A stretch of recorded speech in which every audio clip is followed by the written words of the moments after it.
The actual first paper on PCT was published in 1960 in quite a minor journal. There are actually two papers published together.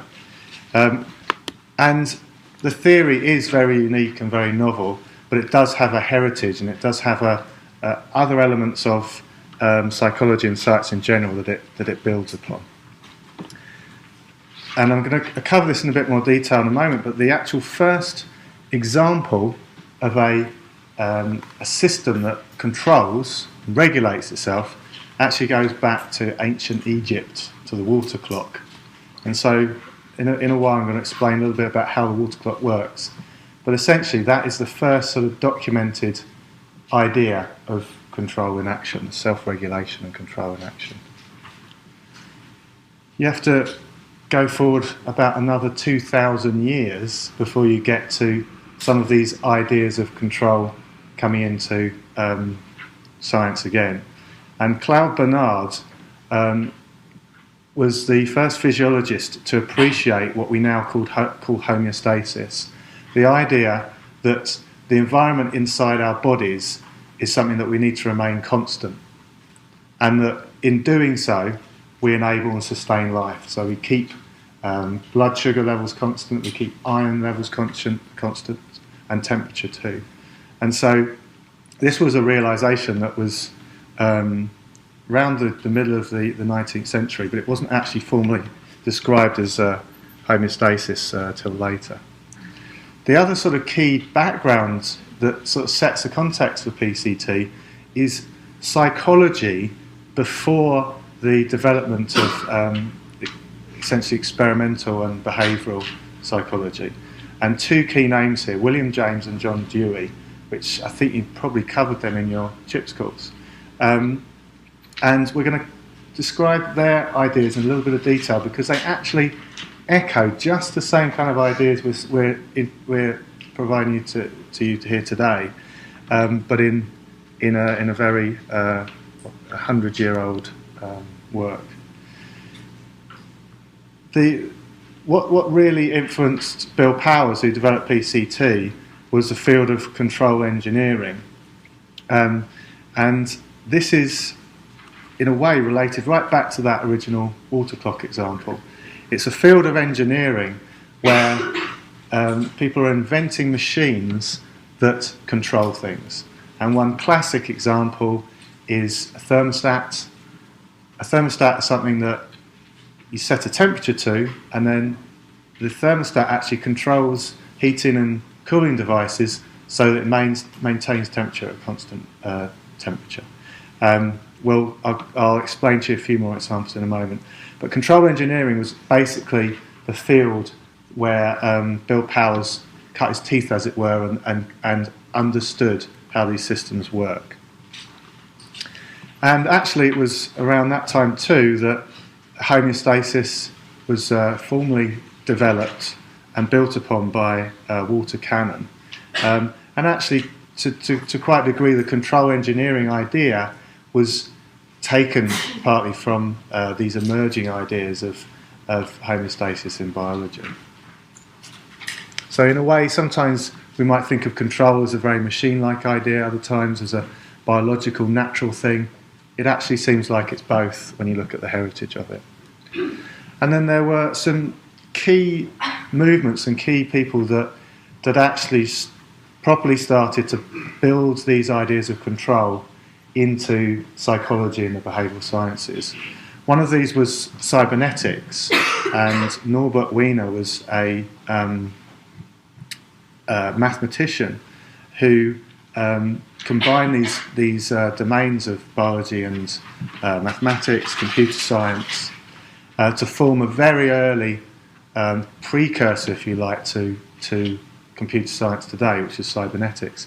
But the origin of the term cybernetics is actually in ancient Greek, where the term cyber means steersman or oarsman. So the origin of the term was always around this control, steering, goal-related aspect. Now, some of cybernetics still holds that, but it has other elements that hasn't led it in the same direction as perceptual control theory. Another key player in this movement was Ross Ashby, who was also a cyberneticist. And he built upon some of the cybernetics ideas. And again, PCT has an awareness of some of these processes. And there's a process called reorganisation in PCT, which has some similarities to processes in Ashby's model. So they're really the sort of the context, the historical context of PCT, which doesn't really share a lot with the last century of psychology, but it does share a lot with other areas of science and engineering and history. So just going back to William James, as you already know, he was deemed as both a psychologist and a philosopher. And his classic way of describing psychology and describing mentality was the pursuance of future ends and the choice of their means for attainment, and these being the mark and the criterion for the presence of mentality in a phenomenon. So essentially, he saw that this goal-oriented aspect of an organism, to have its future ends, and then to select the means through which it's going to achieve those, is a core element of mentality. A simpler way of putting that is that there's a fixed end and various means to achieve that end. And he sort of puts it in a very delicate way in a description that he describes of Shakespeare. And he uses the Romeo and Juliet analogy. I'm just going to read this out to sort of put it in a bit more detail. Romeo wants Juliet as the filings want the magnet. If no obstacles intervene, he moves towards her by as straight as line as they. But Romeo and Juliet, if a wall be put between them, do not remain idiotically pressing their faces against opposite sides like the magnet and the filings to the card. Romeo soon finds a circuitous way, by scaling the wall or otherwise, of touching Juliet's lips directly. With the filings, the path is fixed. Whether it reaches the end depends on accidents, but with the lover, it's the end which is fixed, and the path may be modified indefinitely. Okay, this idea that the pathway to achieve an end is something that's changed and dynamically changed. And William James gave another sort of slightly more prosaic example of if a frog is in the water and you place an inverted beaker over the frog, okay? So suppose a living frog in the position in which we place our bubbles of air, namely at the bottom of a jar of water. The want of breath will soon make him also long to rejoin the mother atmosphere. It means go out and actually get to the surface of the water. And he will take the shortest path to this end by swimming straight upwards initially, so he will actually swim into the glass to start with. But if the jar full of water is inverted over him, he won't, like the bubbles, just press his nose against the unyielding roof, but he will restlessly explore the neighbourhood until by redescending again he's discovered a path round its brim to the goal of his desires. Again, the fixed end, the varying means. Okay? So the frog has actually got a purpose here and a goal to get to the air. Okay?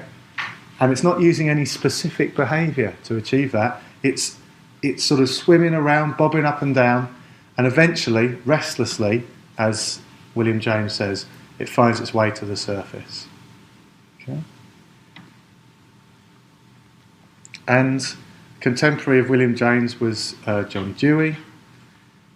And in his work on physiology, John Dewey again came up with similar concepts of this closed cycle of control rather than a simple stimulus-response process. So something that we might think is the most obvious example of stimulus response, a reflex, he describes it very differently and he calls it the reflex arc. What we have is a circuit, not an arc or a broken segment of a circle. This circuit is more truly termed organic than reflex because the motor response determines the stimulus just as truly as a sensory stimulus determines the movement. Okay, so the behaviour is actually determining what the next stimulus is, because if you're catapulting your way away from something, then that's going to dictate what actually you're being stimulated by or you're perceiving. And so, in this early writing in the late 19th century, John Dewey is illustrating this process of control where behaviour is controlling experience. It's not just that stimulus is triggering behaviour. And back to that water clock from ancient Egypt, this is sort of the insides of how this looked. They were actually quite sophisticated machines. Apparently the ancient Egyptians also had steam engines, but they didn't use them for travelling because there was no invention of the track at that point. So in this ancient civilization we have an example of a very sophisticated machine. It uses a float to monitor the level of water in the reservoir, okay, and you can see that float with the person there pointing to the level of the water. And that adjusts the rate of the flow of the water to maintain a constant level of water in the reservoir. So if the water's dropping, then the valve opens to put more water in, okay? And if it raises, then more water's released. And that is supposed, and you can look at this in encyclopedias, that is proposed as the first really automatic self-regulation device or control device that manages its own processes and doesn't require outside intervention. And actually it's a very similar system to the toilet, because the float in a toilet in the system is operating according to that same self-regulation process of keeping the water level constant. You also find several other examples of machines that we take for granted in everyday life, but are actually the result of this control engineering movement. So basically we have the thermostat that I described. The Watts governor is the equivalent of the water clock within the steam engine. When the steam is too strong, the force is too strong, those balls go around faster so that it actually closes the valve going into the steam engine. So it regulates the steam flow at a constant level. Guided missiles, control engineering device. Keeping the flaps on an aeroplane constant is control engineering. And actually all factory production lines need to control the rate and pace of production at different stages so that there isn't any sort of bunching up within the factory line. So we actually see this process of control going on all around us, both in nature and in a lot of the machines that we've invented over the last few decades. But interestingly, we haven't accepted this idea within the life sciences, the social sciences and psychology. Just another example, the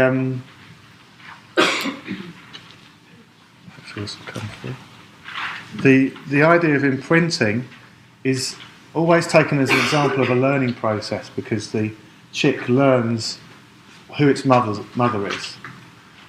But primary to that, there's a basic system there that is much more fundamental than the learning process, and you can see this in the illustration.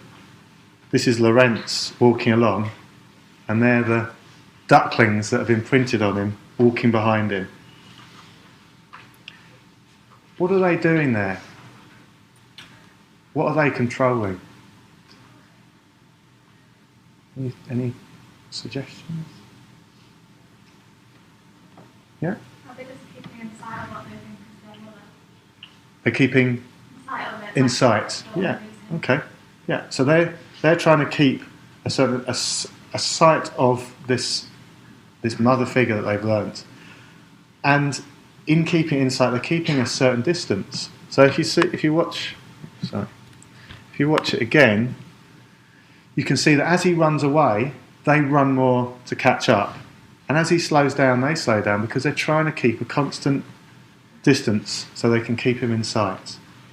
They're not bunched up right next to his legs, and they're not half a mile away. They're keeping a safe distance from him.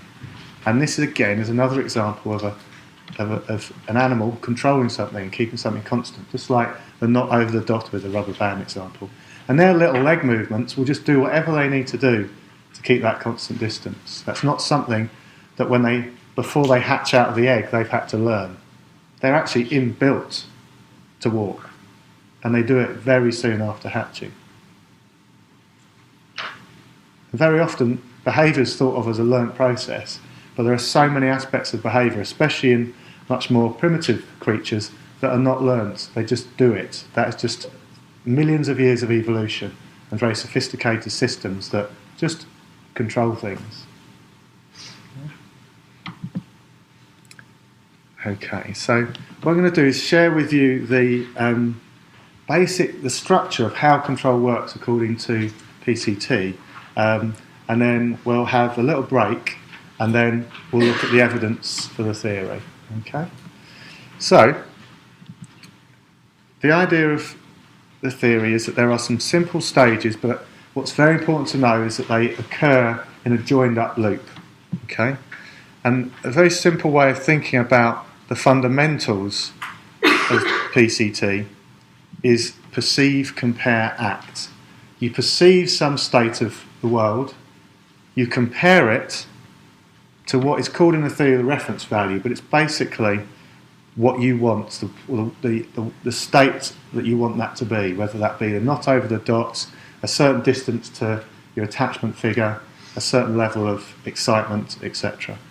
And to the extent that there's a difference between those two, or an error or discrepancy according to the theory, then you engage in action in order to close that loop.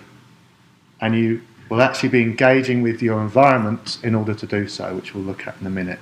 But essentially it's that loop back from your behaviour to your perception again that's what we call the closed loop model and the core of the theory. And as I say, you can basically substitute the reference value of essentially what do I want, what level of this experience do I want, how much of it do I want right now. So that is a very simple way of looking at it, and it's often the way that we think about the closed loop when we're doing therapy with people. We're actually just trying to work at it from that level, that there are things that people want, there are states of those experiences that deviate from that, and they're going to do things to try and close that gap. And there may be many things that they're trying to achieve. Can you just give a bit more concrete example of that? So that it... Yeah? So I give the Goldilocks example? Yeah. So one example that Tim Carey gives is the Goldilocks example, which is that Goldilocks wants the temperature of her porridge to be just right. She doesn't want it to be too hot or too cold. And so she'll taste the porridge, check the temperature on her tongue. If it's too hot, then she'll leave it to cool, or maybe put some cold water in it. And if it's too cold, then she'll heat it up again. Okay, so she's engaging, she's noting the difference between the temperature that's just right for her and how it is, and then she's using an action to reduce that discrepancy and get the porridge just right. Because there's a really important aspect in that, and that's often people say, well, that person, the way they think it is, it's not really like that. But for any one individual, what they perceive, what they see to be around them, is their reality. Okay? Because that's how it is for them. Yeah. And this kind of theory is a theory that takes the first person's perspective at all times, tries to get inside the heads of the person or the animal or even the machine and work out what does it want, what is its purpose, what internal references does it have, and then tries to work out how it's trying to control those and maintain them. Which seems like quite a funny thing to do for a very simple animal or a thermostat, but that's basically the way that the theory encourages us to try and think. Okay. This is the theory or the closed loop in more detail, probably not even quite as much detail as we hope that you'll get acquainted with by the end of the course, and Kent gets loose on you and creating models. But it is important to recognise that there are different levels of detail to explain this theory, and we started with a very experiential one. We've come in with some basic sort of heuristic loop. Now we're coming much closer to actually how you would try to build these systems if you were trying to try and create something that controlled, which, as you'll see, many researchers have done. And in this example, it's not coming up on here. Okay, so we have here again the input function is the perception that's coming in, but it's being computed in some way. So it might be the velocity of it, it might be the intensity of this experience. That's creating a perceptual signal, which is being compared to the reference signal, just like before, by a part of the system called a comparator. And all it does is calculate the difference between the perceptual signal and the reference signal. Okay? And it sends a signal out that's the size of that difference, the error signal, okay, which you can see on that diagram. That then drives behaviour, but it drives it via, again, some kind of function, something that translates that signal into something that muscles or glands can do. Okay? And then that is what interfaces again with the environment, to something in the environment that's being changed or manipulated. So it might be moving yourself away something, or moving an object in the room. And then the feedback function is how that environment then implements that change, which then is perceived again by the person. And so some effect of that environment is perceived and brought right back into the cycle again. So the person can literally keep on testing and seeing whether how they want the environment to be as they perceive it is how they want it to be. And at the bottom left of that diagram, you've got what's called the disturbance, which are the bits of the environment that are the ones that you aren't controlling. They're the stuff of the environment that either nature's controlling or other people are controlling. And I'll give an example in a moment of, like, if you're trying to walk through a storm, it's the wind and it's the rain and it's the terrain and it's the things, the aspects of the environment that might get in the way of you achieving your goals. Okay? In a conversation, it might be the other person's agenda, it might be the setup of the room, it might be the background noise. All these aspects of the environment, or the idea is the environment can be sort of divided up into the bits of the environment that achieve your goals, the feedback function, and the bits of the environment that act against them, which you need to sort of do something to manage and act against. Okay?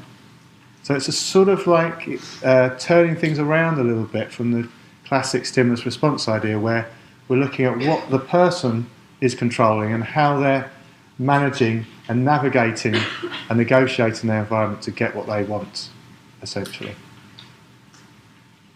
Okay.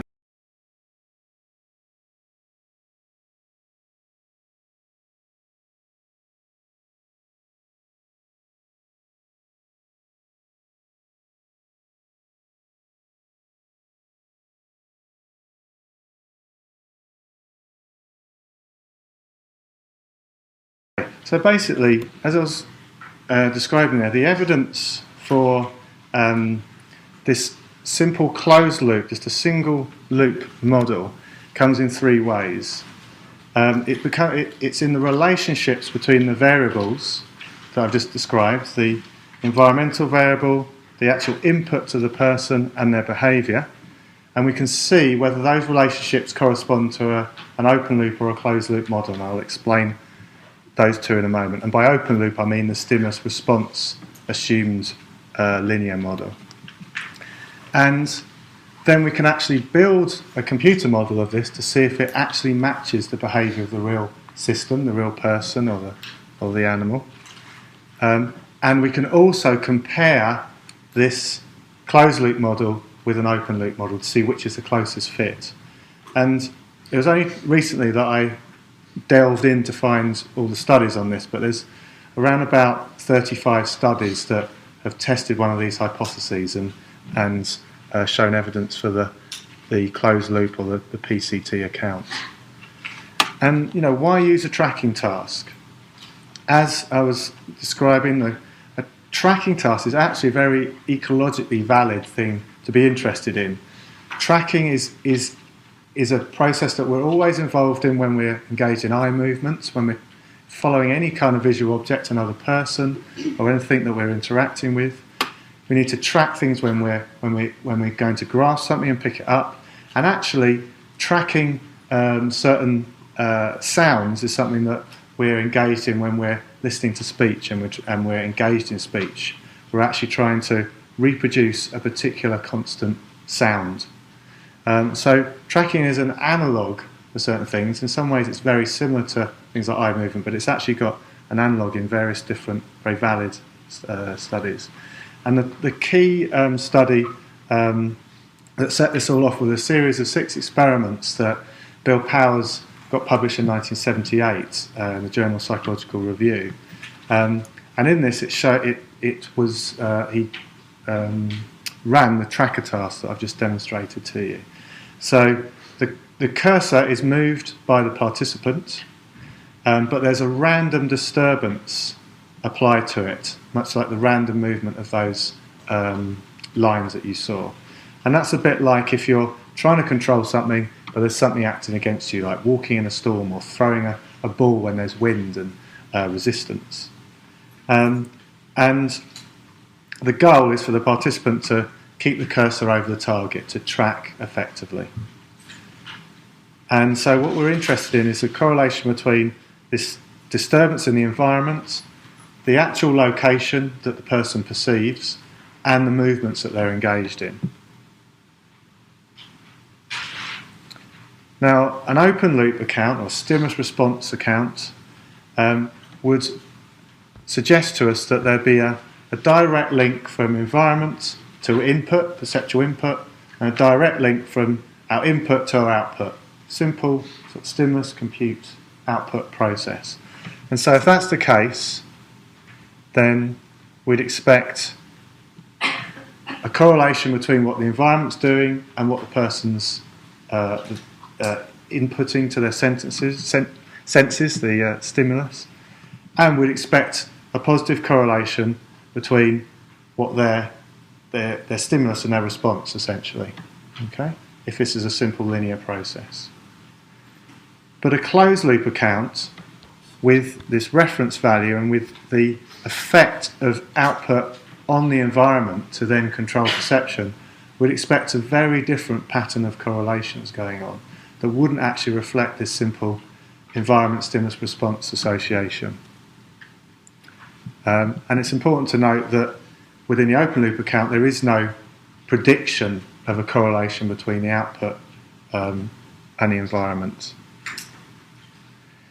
Now, in a closed loop, a control loop like we've shown you, there is going to be a close correlation between something in the environment that the person's perceiving and their reference value for that.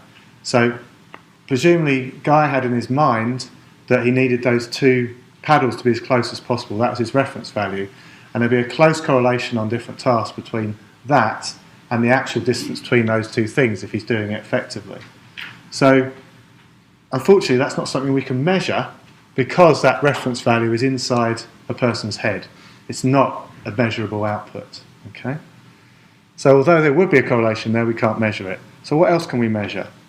Well, if the person's behaviour is acting against the disturbance in the environment in order to control input, then we'd expect a very strong negative correlation between the person's behaviour, the movements of the mouse, and the environment in terms of the disturbance that they're acting against.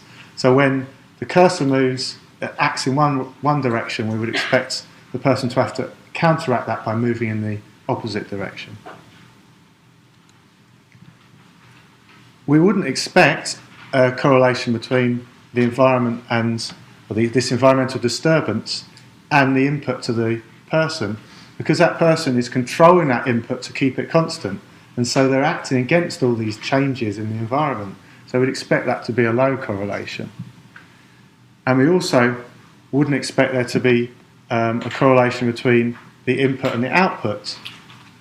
And again, that's because this aspect is being controlled by the person and counting against any correlations.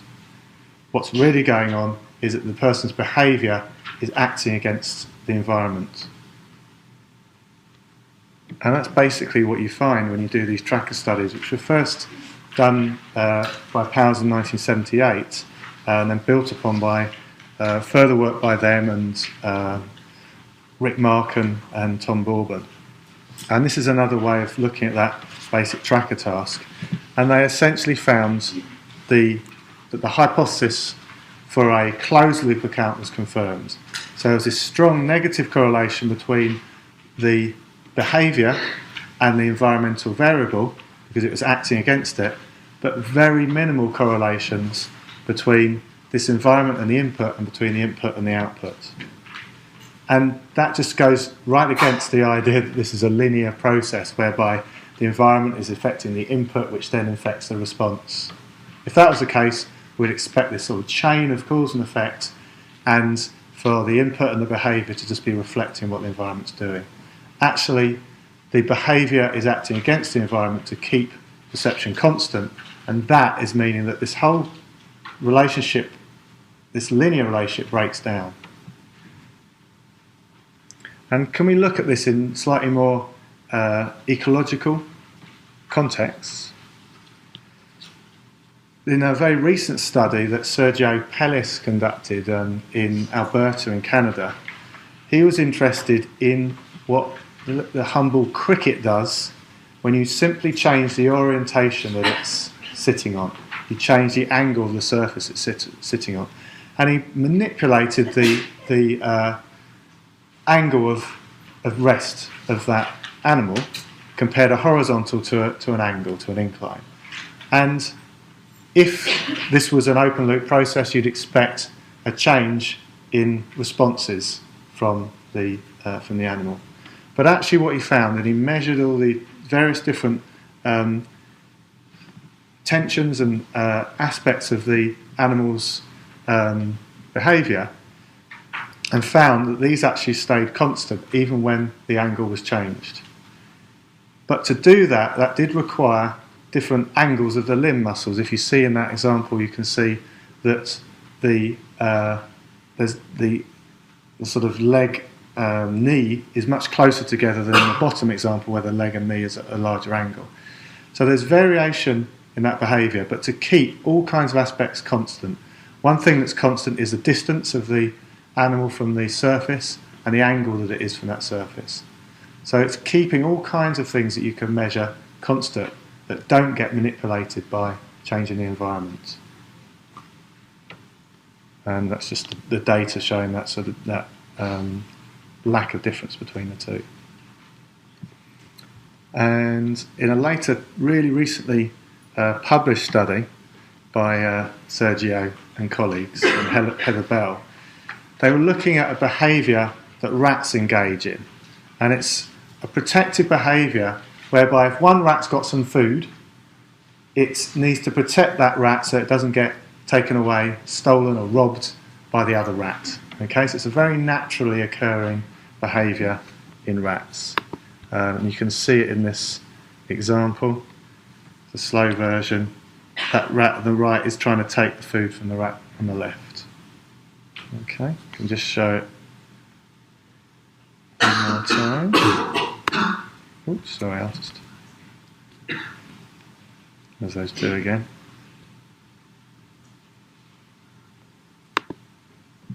So again, the rat at the top's got the food and the rat at the bottom's trying to get its food. And so it's having to swing round at an angle in order to keep the food away from the other rat. Okay.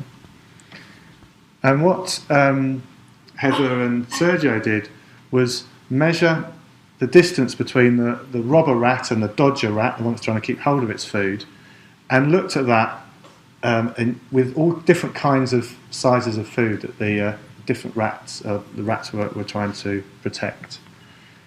And if this is something that the animal is somehow computing based on the food type and the environment, then you'd expect there'd be a direct correlation between what the robber rat is doing and what the dodger rat is doing. But actually what they found, consistent with a closed loop account, is that this distance between the robber and the dodger remains constant, even as you change all aspects of the environment, like the size of the food.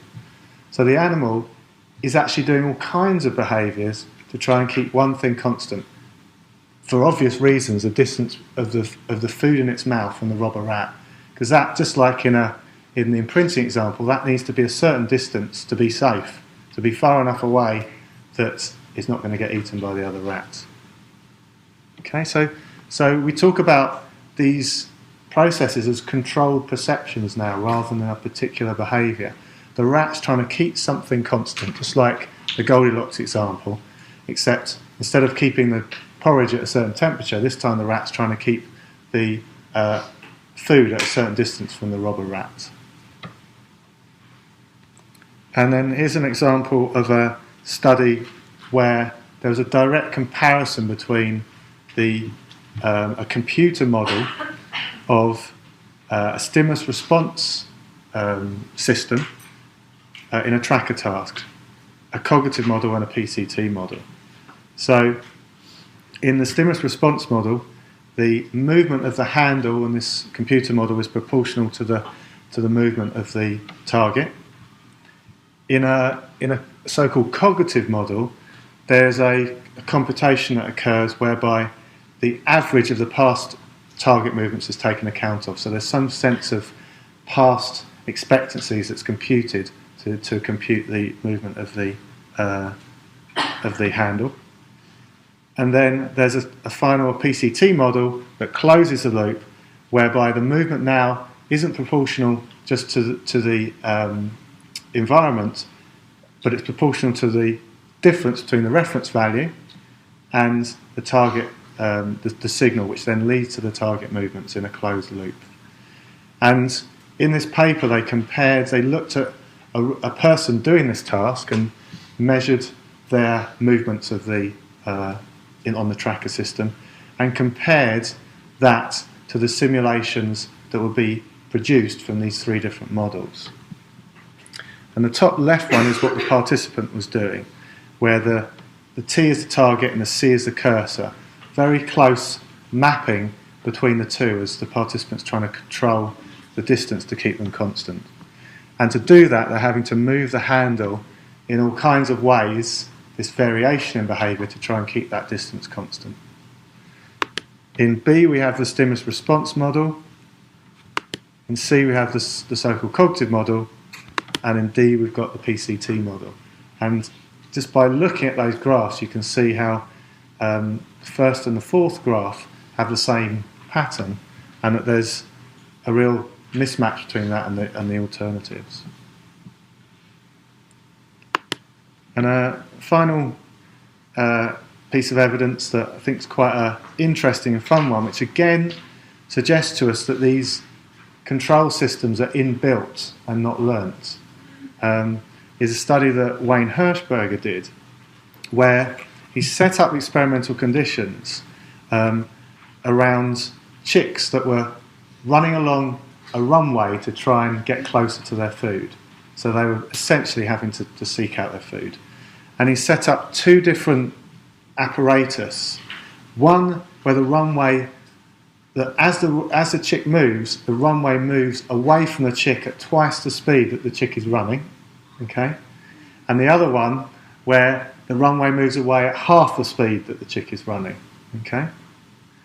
Now, if this is just a matter of negative feedback in this loop where it's wired so that the bigger the discrepancy, the more output there is, then we would expect in the 2 times speed condition it to go into a runaway condition where the chick puts more effort into getting closer to the food because the discrepancy is increasing all the time.